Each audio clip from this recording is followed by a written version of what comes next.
Soulwind TV presents.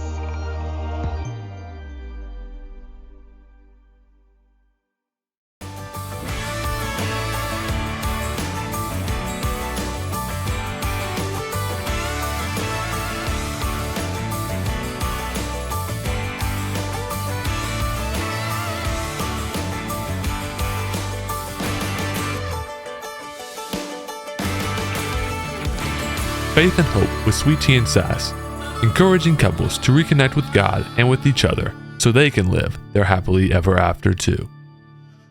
Welcome back, y'all. Hello, everyone. This is Sweet Tea. And this is Sass. And we're at another episode, and we're going to pick up from where we left off last week. This week, we're going to talk about the Quickie wedding. As you know, in last week's episode, we were talking about how we were in a dilemma. We've been dating 4 months, and we're now in a situation where my parents are moving because my dad retiring, which is forcing me to find someplace to live. And so we've been praying hard on this dilemma, and we've gotten an answer on what we want to do because God has given us a direction to go. Boy, that was a long time ago. You didn't look like Santa Claus then. No. And I didn't look like Mrs. Santa Claus either. No, life happens. Life really happens. But anyway, we also this week we're going to start introducing in each episode we're going to be introducing Bible verses that have guided our marriage and have guided our relationship with each other and with God, and how those verses have sustained us, or have sustained us, or just gotten through some difficult times by leaning on His word and trusting God and His divine knowledge and His divine influence on our life. Yes, absolutely. If you don't get in God's word and study every day and read His word every day and commit His word to your heart, I don't know how you get through life, because life is not easy on this planet. No, it's not. And both of us were saved at a very young age. That doesn't mean we're perfect. No. Nobody's perfect. There was only one who was ever perfect, and He ultimately died on the cross to save us. So, and when I met you, boy, I was sliding backwards fast. I was way on a backwards down slide. We both were, but God knew His plan and knew what He ordained for us as individuals and ordained for us as couples and as a couple. So, did you know your marriage has a purpose? Your marriage has a purpose.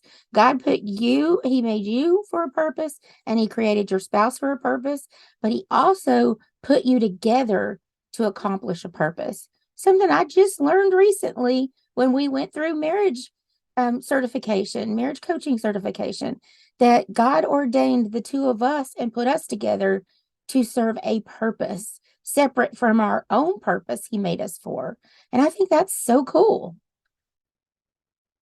One of our key verses that we have relied on throughout our marriage comes from Ephesians 5, verse 31. For this reason, a man will leave his father and mother and be united to his wife, and the two will become one flesh. That's hard. That's very hard to do, because by instinct, both of us alone have our own needs and desires, but because we decided to get married, we needed to learn to become one. And that's very difficult. But that's a different subject. And ladies, let me tell you this too. That just doesn't apply to the men. He doesn't say that just the man will leave his father and mother. The woman will too. You have to separate from your family to an extent and put your husband first. Your husband comes before your birth family, before the family you grew up in. He now becomes your primary, your one and only, and your family becomes secondary. And that's difficult. That's very difficult. Both of you put that original family becomes second, and your spouse comes before them. God comes first. Of course. But your spouse becomes second. And then when you have children together, they become third. Your spouse still comes before them even. Yep. And that is biblical. That's scriptural.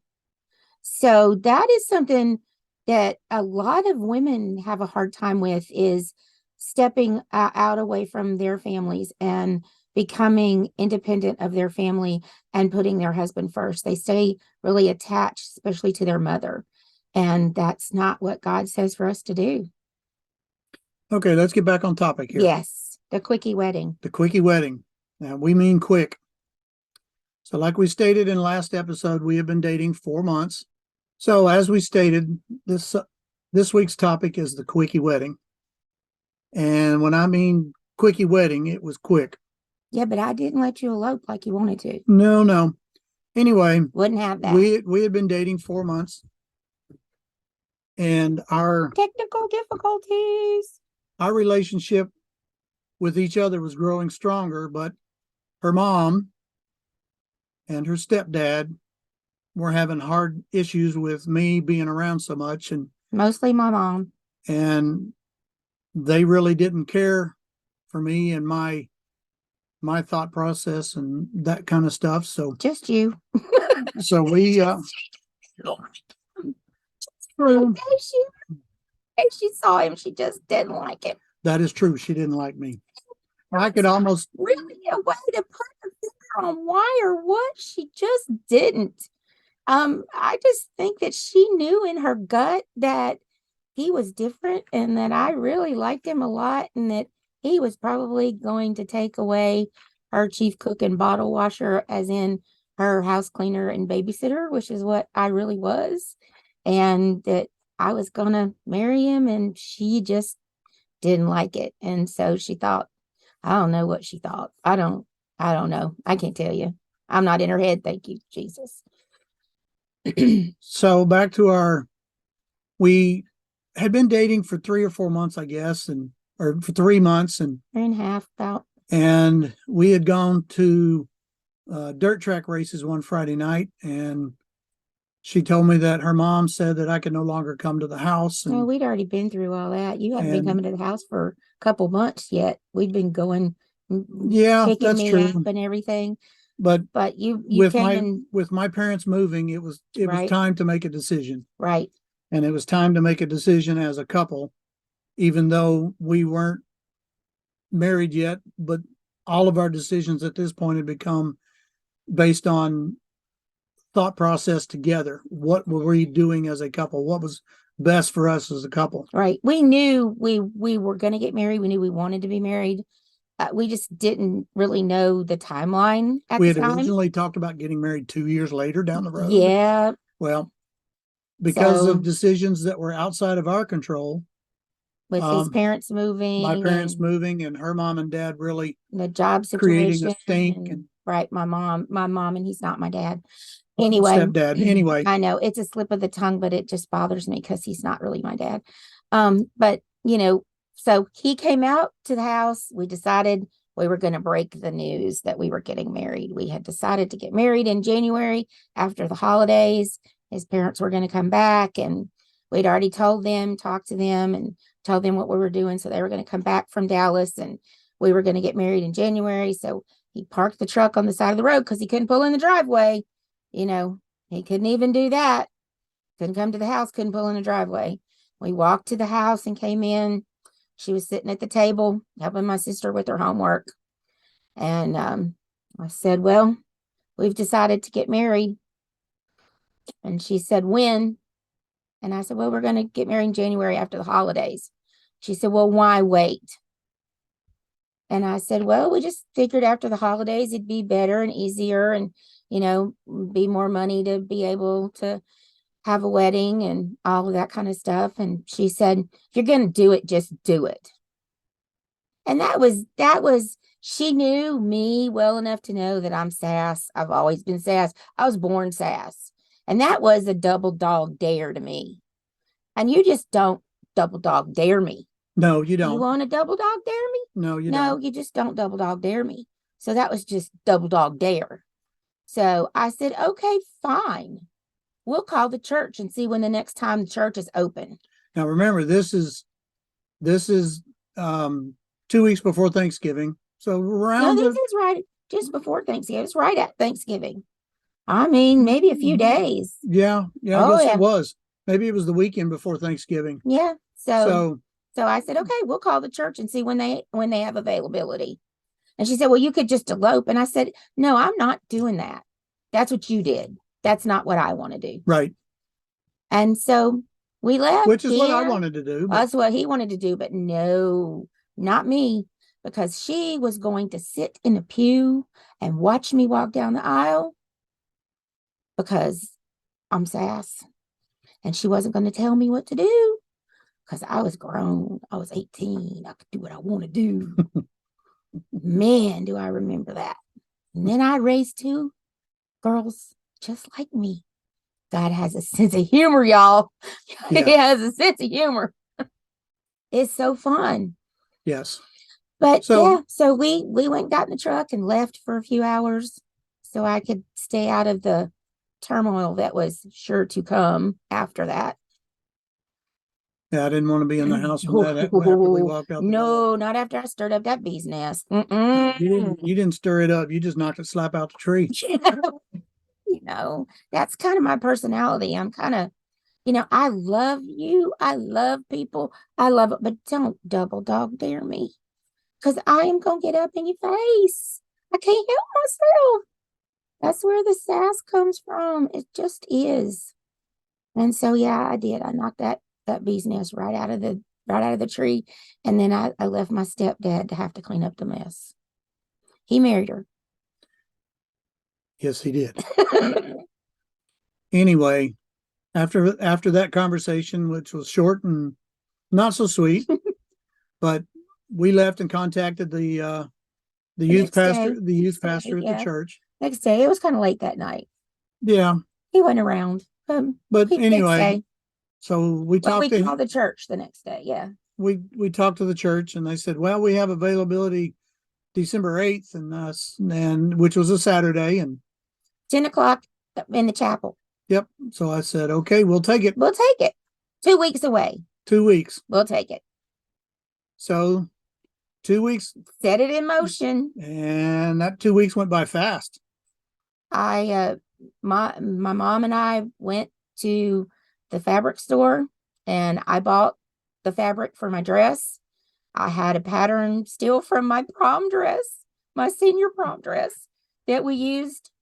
And she sewed my wedding dress, crying and bawling. I have no idea how many tears are on that dress. Oh, she grieved while she sewed that dress. She didn't want to do it. I wanted my grandma to sew it, but I couldn't get the stuff to her and her make it and get it back to me in time. So my mom did it and she wasn't happy about it, but she swallowed her pride and did it. Yeah. Your parents, God, yeah. God bless them. God bless them. My parents paid for my suit and Bought you some new boots. bought me some new boots. If you're in Louisiana, you gotta get married in cowboy boots. Louisiana, If you're in the Texas. South, you got to get married in cowboy boots. Yeah, it's a rule. Yeah. It's a rule. So bought him some cowboy boots and a suit. I went with his mom to pick out his suit. He looked so nice, so handsome. Okay, whatever. Did you ever wear that suit again? I think I fattened you up right after that and you weren't able to wear it again. No, I couldn't wear it after the wedding. I don't think, no, because when grandma passed away, we had to buy me a new suit. Oh, yeah. Because that one was, of course, that was 15 years down the road, I guess. But anyway. No, I fattened him right up. So we invited family and friends to the wedding. It was very, some people could classify it as a shotgun type wedding because it was short and sweet. And your grandma, when your mom called her and told her what she said. Yeah. She said, is she pregnant? And your mom said, oh, I hope not. Well, that baby didn't come along for 2.5 years. So, yeah, so if it was the longest pregnancy in history, if it was. Yeah. Yeah. No, I was not pregnant. No, wasn't pregnant. We just wanted to get married and be married. We wanted to be together. We wanted to be together, and we wanted to have us as a time. We wanted to be together, and period. we wanted out of the situations we were in, which I am not condoning for anybody. I am not telling you that meeting somebody and knowing them for 4 days or 4 weeks or 4 months and marrying them is the right decision. I'm not telling you living with them is the right decision either. I'm not telling you anything is the right decision for you. You only know the right decision for yourself. But I'm telling you, take it to God in prayer. Yes. Pray about it. Pray about it. Pray about it together. Pray about it separately. And don't move until God tells you to move. Because that's the worst thing you can do is be outside the will of God. Because that's when everything falls apart. So just, I'm not giving marriage advice here, but you stay in the will of God for your life. But this was what was right for us. And obviously, we're past 38 years and we're still living our happily ever after. Yep. Most of the time. Most of the time. Some days it's semi happily ever after. So, but I always Some days love life him. gets in the way. Yeah, but I always love him. Always. Yep. I just don't always like how he acts. And I'm quite sure he doesn't always like my sass. No. So there you go. But you don't have to always like somebody to love them. Nope. God puts that love in your heart. You have to work on the like. And if you love God, you'll love everybody because everybody is created in God's image. Yeah, but some people are harder to love than others. Well, we can love them from a distance. Yeah, you can. And that sometimes works out best for everybody. We just don't have to be in the same house or the same city or whatever, but we could Same country. We can still love them. This is true. So his mom and dad did the reception. They're so wonderful. Yep. And I'm not going to start crying because we lost them last year, and that was a hard loss for all of us. Yep, it was. But they did our reception, just cake and punch, and my family came. Oh, they were all there. Oh, it was funny at the wedding. My aunt, my side of the family was all happy and smiling and having fun. And you look over to her side of the family, which was standing on the other side of the reception hall, and you think they were at a funeral. The Hatfields and McCoys. Of course. Family looked like they had been drugged there behind the back of a truck. I mean, they were dressed nice, but they were all crying and bawling, and except Grandma. Grandma was crying, but she was crying differently than your mom was. I don't know. I was caught up in the moment, caught up in the day and everything, and it was just let me just say, it wasn't my dream wedding. It wasn't how I would have wanted it to be. And it wasn't what I wanted for my girls, and it wasn't what my girls had. Or my son. No, but those are other stories that we'll get to later in the next episodes. Yes. But I was happy, and I made a point to make sure they had a good, happy wedding and a good, happy mom and dad and family at their wedding. And even if the family they had was a mixed bag of nuts, because I choose my family as I go. We have family all over the country. We spent 38 years in the military, 33 years in the military, 34. I'm sorry. I keep cutting off that year and I get in trouble. He wants credit for all those years. And I do too, because I served them too. But I got my Italian family, my African American family, my Jewish family, I got all my family, and I just gather them all up and come on, y'all. And so when we take pictures, my side of the family looks like a mixed bag of nuts, but they're all smiling and nobody's crying and everybody's happy. And that's how I like it. Yep. God's family is a mixed bag of nuts. Yep. So we got married in 2 weeks on December 8th with my family bawling. And my family singing. Yep. And I don't know, why were they singing, do you think? Because I was leaving the house. I was leaving the house. I don't know. They were leaving too. They left the following Monday. Yeah, they did. They left December 10th and they moved to Dallas. So yep. And it's the same day we were getting married, the Packers were at their house packing up, getting ready to move them to Dallas. So that was a busy weekend. It was a crazy time. Crazy. And I didn't go back to school. Everybody was like, oh, she got married and he didn't let her go back to school, or she wouldn't go back to school because she had to go to work and support them. And none of that was true. I mean, we did need the extra money, but I could have worked after school. I only went to school from 8 to 12, 3 days a week in college. But I didn't know what I wanted to be when I grew up. No, you I did. mean, no, I really You didn't wanted at to that be a point. grandma, Yeah, I did. Yeah, that's true. I wanted to be but a grandma. that takes a little while. Yeah, you got some steps to go through before you can get to the grandma. So I knew it was going to take a while for that. And you would have just seen we started on that process right away because he wanted to have kids right away. And I'm like, I had a sister that was 9 years younger than me and a brother that was 13 years younger than me. I started watching them when I was like 12, 10 or 12. I mean, by myself. They were little. My brother was like 2 weeks old. And so, I felt like a mother already. I didn't want to be a mother. I wanted to be a married adult for a while. So I didn't want to have kids for a while. So We needed to get to know each other more. yeah, after 4 months, we knew each other pretty well, Yeah, we but did. we needed to learn to live together. True. And that was fun. And we're going to talk about that in our next episode, is about learning to live together. And that is, I don't think that's easy for anybody because you're bringing together two people and two personalities and two family backgrounds. And for us, a whole lot of baggage that we had to deal with together. And it was a mess. It was a mess. It was a mess. And it was eye-opening as to how much stuff Boy, we brought into a marriage that we didn't really know we had. Right. And boy, could we have used a marriage reboot. The process that we went through when we were getting certified, the marriage reboot retreat, which is a weekend retreat where you go with the coaches and you just spend a weekend with them. Yeah, that's We true. could But have used that. something better than that would have been Simbas.